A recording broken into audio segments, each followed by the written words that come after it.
Depuis quelques jours, je te propose sur Instagram de me poser des questions sur l'univers du lutétien ou même sur moi-même pour en apprendre un petit peu plus. J'ai sélectionné les questions, il y en a certaines qui se ressemblaient et il y en a d'autres que j'ai pas répondu car c'était des questions précises sur les conseils dans les parcs d'attractions et compagnie. Donc tu m'en excuses si je ne vais pas y répondre là, je t'invite à me recontacter sur Instagram et je répondrai avec plaisir à tes questions. Et j'avoue qu'il y a d'autres questions, j'ai pas compris, je suis désolé. Salut Tessien, c'est Pepperlido et je suis heureux de répondre à ces questions. Commençons par les origines, comment est né le lutétien et est-ce que j'avais d'autres projets? Le lutétien, c'est pas le premier projet que j'ai mis en place. En fait, j'ai commencé avec Fan du PA, qui était un site internet pour les fans du parc Astérix, avec un forum qui a duré quand même quelques années. C'était dans les débuts 2000. Après, il y a eu GoGoPA, qui a pas trop bien marché. Et après, j'ai arrêté. Et on m'a pas mal sollicité pour que je refasse un site internet. Donc, j'ai créé le lutétien.fr, parce que tout début, le lutétien, c'était un site. Il y avait même un forum. Et c'est né le 3 mars 2012. Comme c'était un journal d'information sur le parc Astérix, c'est pour ça que j'ai créé le nom Le Lutétien, parodie du Parisien. Et comment je me suis retrouvé à faire des vidéos et être sur les autres réseaux? J'en faisais déjà à l'époque sur Dailymotion, à l'époque de Fan du PA. Et en fait, j'ai créé la chaîne YouTube quelques mois après la création du lutétien pour alimenter un peu les pages du site. Comment est venue ma passion pour les parcs d'attractions? Eh bien, c'est un petit peu lié à la première question. En fait, il faut savoir que ma mère aime beaucoup les parcs d'attractions et on y allait assez régulièrement. On a eu cette chance. J'ai fait le parc Astérix, j'avais même pas un an, c'était en 89. J'ai fait Disney en 1992 et on allait aussi régulièrement à Nigloland durant l'été car on avait de la famille dans l'Aube. Et en fait, quand j'ai commencé à me passionner par l'informatique, donc j'ai eu un ordinateur, une connexion internet, je bidouillais des petites choses et en fait, j'ai voulu créer un site internet qui était Fan du PA, mais avant ça, je me suis dit, mais de quoi je pourrais parler? Et en fait, j'aimais bien le parc Astérix. Du coup, je me suis dit, tiens, je vais parler du parc Astérix. J'ai eu par la suite, quelques mois après, je crois que c'était pendant l'hiver, je pense que c'était en 2005, par la suite j'ai eu un pass saison pour le parc Astérix pour alimenter le site. Et force d'y aller régulièrement, eh bien je me suis passionné vraiment pour les parcs d'attractions. Pourquoi je ne travaille pas à côté du lutétien? Il faut savoir que le lutétien, c'est ma principale activité. En fait, c'est principalement pour des raisons personnelles, c'était pas forcément acté que je me t'ai dit tiens, je vais tenter l'aventure à faire que ça.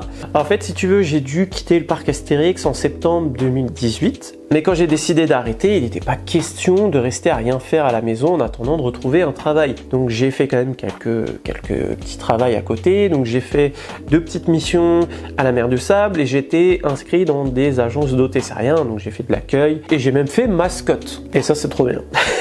Et entre tout ça, je faisais des vidéos sur le lutétien. Donc forcément, ça a commencé à mieux marcher. Plus tu postes, plus tu as de chances d'être vu quand même. Et comme je gagnais de l'argent, j'ai dû créer une micro-entreprise et c'est un petit peu par la force des choses que je me suis retrouvé à faire que ça. Il y a eu le Coco, donc forcément toutes les missions que j'avais, je les avais plus. J'étais bien reparti quand même après le Coco, j'avais un super contrat à Winoland en tant que chargé de communication et malheureusement j'ai dû arrêter car c'était trop loin. Je mettais plus de 4 heures l'aller-retour avec la circulation de la région parisienne. Du coup malheureusement j'ai dû arrêter et par la force des choses je me suis retrouvé à faire que le lutétien.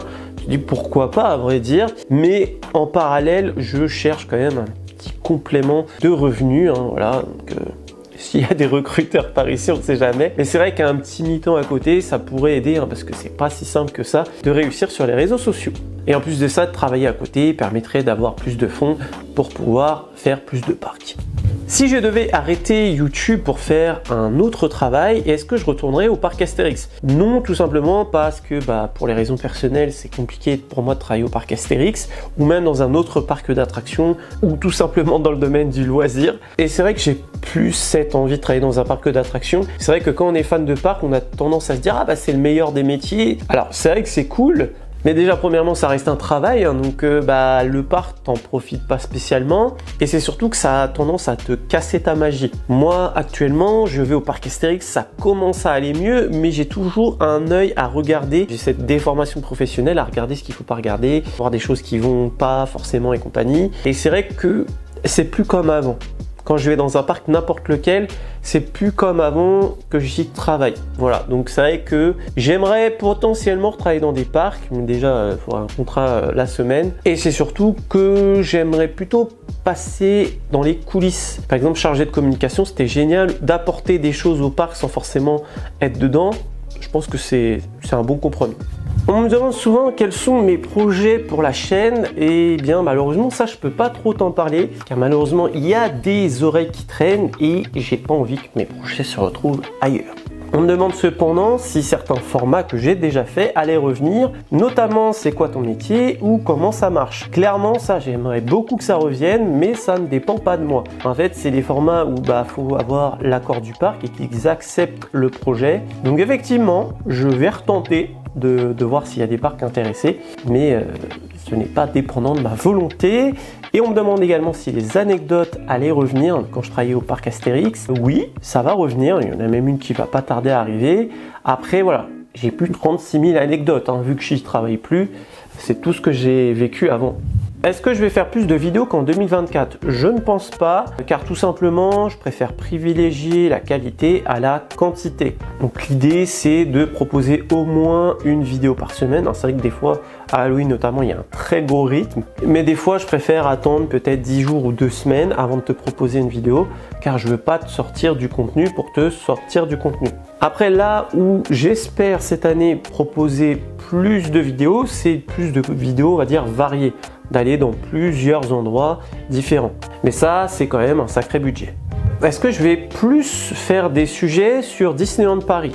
Je ne pense pas. À vrai dire, Disneyland Paris, j'aime bien faire du contenu court. TikTok, les Reels et compagnie. En fait, pour t'apprendre des choses qu'on n'entend pas forcément sur les réseaux. Ça, j'aime bien faire ce format-là. Par exemple, récemment, il y a eu la chasse au trésor, les cartes Timon et Pumba. Mais en format long, j'avoue que, alors déjà, j'ai pas trop une communauté Disney qui me suit. Et puis c'est vrai qu'il y a quand même beaucoup de personnes qui traitent très bien le sujet là-bas. Donc peut-être à l'avenir, il y aura de temps en temps des formats qui changeront un peu que te présenter les nouvelles saisons. Mais actuellement, c'est pas dans les projets.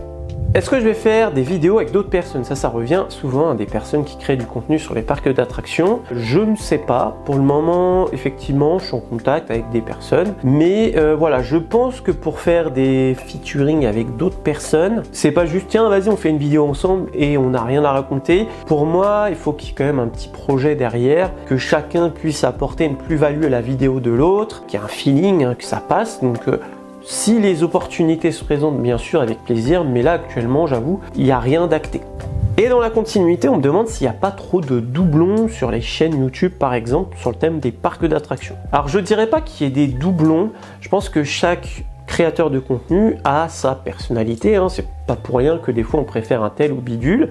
Et en fait, les créateurs de contenu se complètent. Là, par exemple, on a visité le chantier de Wild Buffalo, il y avait First Drop, il y avait Anthony Stewart, par exemple. Et en fait, si tu regardes ma vidéo et les leurs, eh bien chacun va compléter la vidéo de l'autre parce que chaque créateur a une façon d'aborder les choses et aussi a des priorités. Moi j'aime bien la théma, j'aime bien l'exploitation. First Drop va peut-être plus être calé sur la technique, tu vois, c'est chacun aborde le sujet d'une manière différente. Là où effectivement je trouve qu'il y a de plus en plus de doublons, c'est que les raisons pour lesquelles on se lance maintenant sur les réseaux sont plus les mêmes qu'avant. Alors, je ne généralise pas, il y a des très bons créateurs de contenu qui arrivent, notamment Anthony Stewart par exemple. Mais en fait, à l'époque, moi quand je créais du contenu, quand j'avais le UTC1.fr par exemple, ou même Fan du PA, je payais pour mettre mon contenu sur internet. Que maintenant, c'est gratuit et les gens font ça beaucoup, et c'est beaucoup sur TikTok, pour gagner de l'argent, pour avoir de la notoriété, pour se faire inviter par les parcs. Et en fait, il n'y a plus spécialement la passion.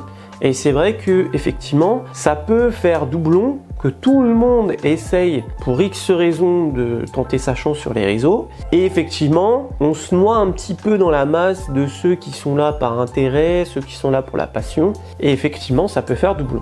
On me demande si je vais faire d'autres choses que le parc, bien sûr, je le fais déjà, et c'est pas pour rien qu'à la fin de vidéo, je te dis, ici on parle des parcs d'attractions et tout ce qui est lié au divertissement toutes les semaines. Donc oui, effectivement, il y aura d'autres lieux de divertissement autres que les parcs, et peut-être même des vidéos un peu qui changent un peu de l'ordinaire. C'est vrai que la vidéo McDo, au final a pas mal plu alors qu'elle s'éloigne un tout petit peu de la chaîne.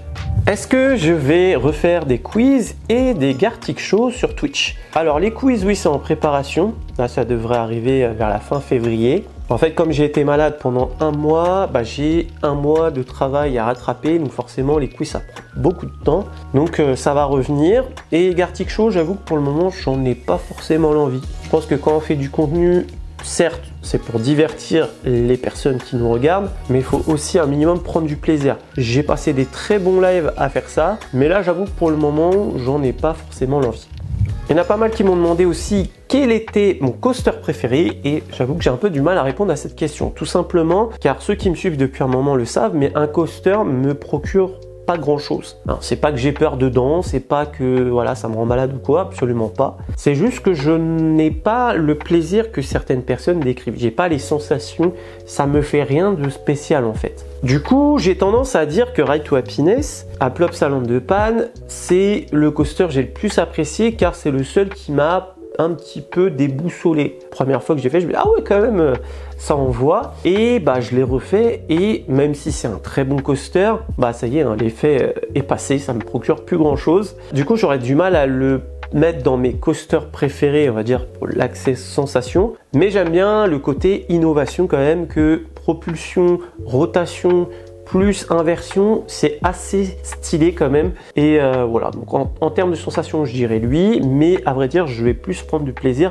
dans des plus petits coasters avec moins de sensations, mais qui t'emmènent dans un univers. Par exemple, tu as Big Thunder Mountain à Disneyland Paris, c'est sympa à faire comme attraction parce que tu as de la théma. Je vais adorer Silver Mountain par exemple à la mer de Sable parce que voilà, il y a un petit univers, c'est drôle. Ou alors j'aime bien par exemple Tiger Express aussi, toujours à la mer de Sable. Je me marre bien à l'intérieur, donc forcément comme j'ai du plaisir, je vais préférer faire ça qu'un plus gros coaster. Sachant que généralement dans les plus petits coasters, il y a moins d'attente, c'est quand même mieux. Et après on me demande un top des coasters que j'ai préféré faire cette année. J'avoue que les tops c'est pas trop mon truc, et étant donné que je fais pas spécialement les coasters, déjà premièrement parce que je prends pas de plaisir et que souvent il y a de l'attente. Moi faire de l'attente pour un truc qui me donne pas de plaisir, c'est pas trop mon truc. Donc je ne saurais pas trop quoi répondre. J'ai envie de te dire Silver Mountain, Tiger Express, même SOS Tournevis, je m'éclate là-dedans. Je suis pas la meilleure personne pour faire un top sur ce genre de questions. Pour rester dans les coasters, on me demande si je suis plus hypé par le roller coaster qui arrive en 2025 au parc Astérix ou celui de la mer de Sable. J'aurais tendance à dire la mer de Sable. La mer de Sable, c'est un parc qui me correspond plus en termes d'univers, en termes de thématisation. J'apprécie beaucoup Silver Mountain et je pense que White Buffalo va être très bien intégré dans le parc. Il y a une très belle storyline, il y a une file d'attente couverte avec tout un univers. Donc c'est vrai que ça va me plaire et c'est vrai que généralement les petits wooden coasters bien compacts, c'est très confortable. Moi le confort c'est le plus important pour moi dans un coaster. Moi, dès que ça vibre un peu, vu que j'ai pas les sensations, je vais m'attarder sur ça. Mais Parc Astérix quand même a des arguments, c'est que pour une fois, on aura de la thématisation pendant l'attraction, chose qu'on n'a pas sur Toutatis ou sur la majorité, sur tous les coasters du parc. Donc c'est vrai que ça, je pense que ça peut me surprendre d'avoir tout un univers, mais aussi pendant l'attraction. Par contre, moi le côté rotatif, moi ça me plaît pas. J'aime pas les trucs qui tournent, donc du coup c'est vrai que pour le moment, en termes de coaster, je mettrais plus celui de la mer de Sable en avant. Même s'il est vrai que pendant l'attraction, il n'y aura pas de thématisation, mais il y aura quand même un tunnel de 6 mètres sous terre.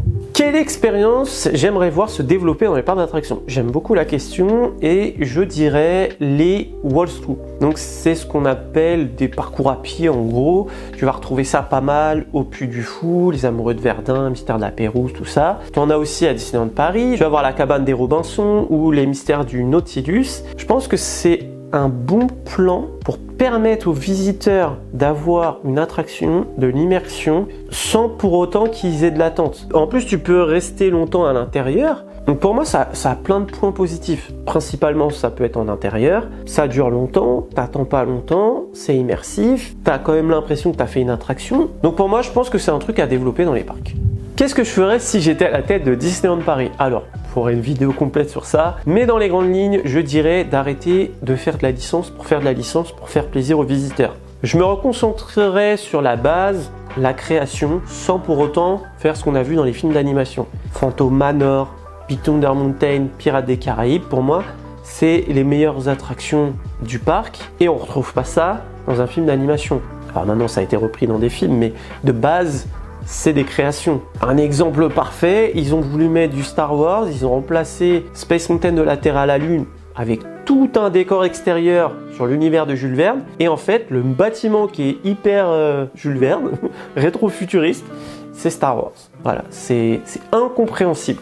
Et pareil, tu vois, ils ont voulu faire plaisir, mettre Marvel. Ils ont remplacé Rock'n'Roller Coaster au Walt Disney Studios par Fly Force. T'as 4-5 écrans qui se battent en duel et il se passe rien. Donc je me reconcentrerai sur faire du Walt Disney. Des conseils pour faire une vidéo, donc selon moi, pour rester dans le thème de la FAQ, le plus important, c'est de soigner le son. On a tendance à vouloir prendre des belles caméras, avoir des belles images, c'est vrai que c'est très bien, mais là, admettons, j'ai une belle image, et si tu n'entends pas ce que je suis en train de te dire, eh ben, tu vas pas regarder. Donc je dirais, soigne ton son et soigne ta storyline, aie quelque chose d'intéressant à raconter. C'est le plus important. Si ce que tu dis fascine les gens, tu as une bonne élocution, c'est rythmé, c'est captivant, tu auras une belle vidéo. Il paraît que ta plus belle rencontre de 2024, c'était Anthony Stewart. Alors, je pense qu'il se trompe pas. Parce que en vrai, j'ai beaucoup apprécié rencontrer Anthony Stewart. Donc, c'est un créateur de contenu qui s'est lancé il n'y a pas longtemps. Tu l'as un peu aperçu dans certaines de mes vidéos. Et justement, ça complète ce que je viens de dire juste avant. Ce qui me plaît chez lui, il vient de la radio, il a une élocution, il a une facilité de parler, de s'exprimer, c'est clair. C'est captivant et pour moi il a tout compris dans comment marchent les réseaux sociaux. En plus de ça, on passe de très bons moments ensemble, donc oui, effectivement c'est une très belle rencontre. Et aussi je suis content que la nouvelle génération, on va dire ça comme ça, puisse se mélanger avec l'ancienne génération. Je disais que tout à l'heure, beaucoup de personnes malheureusement se lançaient dans les réseaux pour les mauvaises raisons. Eh bien Anthony Stewart, c'est un passionné et ça se voit clairement dans ses vidéos. Autre conseil, être passionné. Et pour finir, cette question m'a fait beaucoup rire. Est-ce que je vais faire du coaching pour aider les gens à travailler dans un parc d'attractions? Alors, je n'ai pas cette prétention-là. Et puis même, en soi, j'ai pas forcément le temps à apporter. Alors, effectivement, je suis hyper ouvert. Tu as des questions, tu me poses sur Insta, tu viens sur Twitch. Sur les lives, je peux te répondre tout ça. D'ailleurs, sur Twitch, si ça t'intéresse, dis-moi dans les commentaires, il y a quelques années, vers mes débuts, j'avais fait un question-réponse sur justement l'univers de travailler dans un parc d'attractions et de faire des vidéos sur YouTube. Donc si ça te dit, je peux peut-être retenter un live sur ça. Mais voilà, qui dit coaching dirait que je t'appelle et voilà, je vais pas faire payer des services alors que ça prendrait pas mal de temps. Surtout que comme je disais, j'ai pas cette prétention-là et certainement depuis le temps que j'ai pas travaillé dans un parc, ça a dû bien changer. Mais bon, si j'ai un conseil à dire pour travailler dans un parc d'attractions, on va dire dans la partie exploitation, là où tu vas être au contact avec les visiteurs, sois souriant, parle bien, exprime-toi bien, sois poli, tout ça, et normalement tu vas être pris.